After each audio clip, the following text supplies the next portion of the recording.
Mobile tower বসানোর স্বপ্ন দেখি 13 লক্ষ টাকার প্রতারণার অভিযোগ। উত্তর চব্বিশ পরগনার সন্দেশখালীর বাসিন্দা অমিয় মণ্ডলের দাবি, ধাপে ধাপে টাকা নেওয়ার পরও বসেনি টাওয়ার।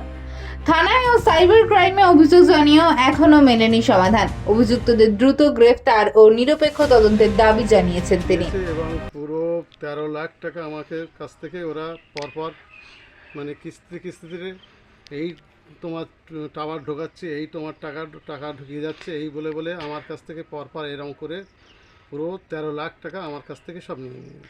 আপনি তো একেবারে নিঃস্ব হয়ে গেছেন বলা যেত। একদম পুরো নিঃস্ব হয়ে গেছে। কি চাইছেন এখন? এখন আমি সরকারের কাছে দাবি করছি যে আমার এই ব্যবস্থাটা কিভাবে করা যায় বা কিভাবে ওরা মানে আমার টাকাটা উদ্ধার করে দিতে পারে, সেইটা আমি ওদের কাছে মানে জানিয়েছি। আমি নেজার থানায় জিডি করেছি, তারপর সাইবার ক্রাইমে আমি এই মানে ওদের জানানো হয়েছে। ওরা কি বলেছে? ওরা বলেছে সব একটা অ্যাকাউন্ট আসামের থেকে একটা অ্যাকাউন্ট ধরা পড়েছে, সেইখানে একটা ক্লোজ করেছে, কিন্তু সেই অ্যাকাউন্টে প্রচুর মানে বেশি টাকা নেই, 500 টাকা ওখানে ফ্রড হয়েছে, সেটা ওরা ধরেছে। আগামী এখান থেকে 2-3 দিন আগে আমাকে ডেকেছিল সাইবারে, ডেকে ওরা বলল যে আমরা প্রসেসিংয়ে আছি, ওদের ব্যাঙ্ক অ্যাকাউন্টগুলো হোল্ড করার চেষ্টা করছে। এখনও পর্যন্ত ওরা অ্যাকাউন্টে মানে হোল্ড করিনি, এখনও পর্যন্ত বন্ধ করিনি। কি চাইছেন?